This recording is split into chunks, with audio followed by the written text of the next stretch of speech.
It's not an accident when we go to social media to avoid the realities of life or to see what we're missing out on. Or when we find ourselves unable to close our social media apps and we simply get sucked into the digital vortex. The reason this happens is simply because social media platforms and most of our technology are simply designed that way. They are designed to create addiction, to exploit our psychology, to convince us they are necessary and that they are a primary means of connection. The truth is, remote connections fall short of God's design for life-giving human connection. We were created for real connection with God and others, and without it we are left alone and susceptible to the enemy and his schemes.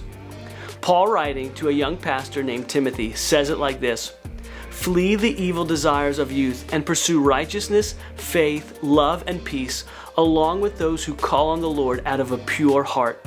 We were made to do life with others, or as Paul said, with those who call on the name of the Lord. Those means those other believers we find ourselves in community with. Those who are following Jesus like we are.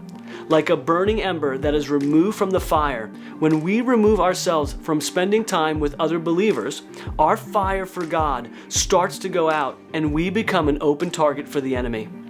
Instead, if we open ourselves up to real connections with other believers by being transparent, accepting, encouraging, and accountable, we will experience the life Jesus desires for us to have. We can't go it alone, so make sure you are intentional about staying connected with those God has called you to do life with.